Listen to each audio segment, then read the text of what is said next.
Break it down for me. Biggest barriers to pleasure for Muslim couples. What's going on?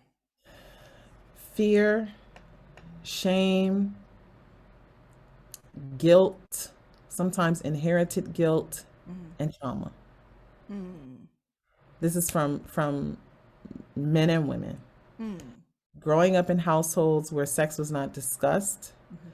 growing up in households where the sister couldn't say that she was on her period and had to lie and pretend that she was fasting because no, your brothers can't know, and Yeah. any talk about the body was forbidden. It comes from relationship trauma because whether it is haram or not, Muslims have sex outside of marriage. Mm, And sometimes they do it in a way where they expect that there's going to be a different outcome. But when the outcome is this mm. person just had sex with me and left Yeah. me, it can leave you with Ooh, relationship trauma.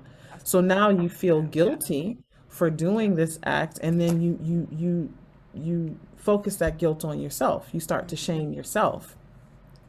It comes from a lack of education and a fear at at getting the education. You know, you have mm. Muslims who've been married for a number of years who are like, Angelica, I can't, read this book that you told me to read because what if my husband sees me reading? I said, what if your husband sees you reading a book about sex?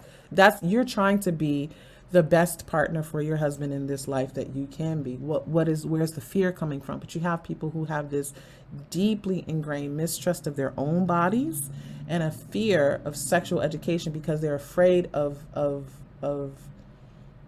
Allah not loving them. I've had people say, "Well, Mm. Allah will not love me if He knew how much I love sex." I said, "Well, let me let you in on no secret, sis. Let me let you in on a little secret. Allah already knows. You thought you were hiding it,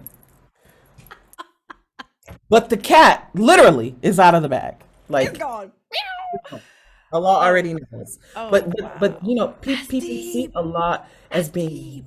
is Allah is vengeful. I've had sisters tell me in tears, until I started talking to you, I thought Allah hated me all these years. Subhanallah.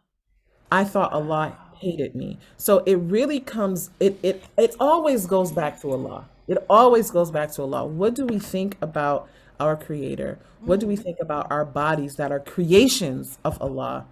How do we connect to ourselves and how do we connect to another person? How can sex be bad if it's the very act by which the majority of humankind was created?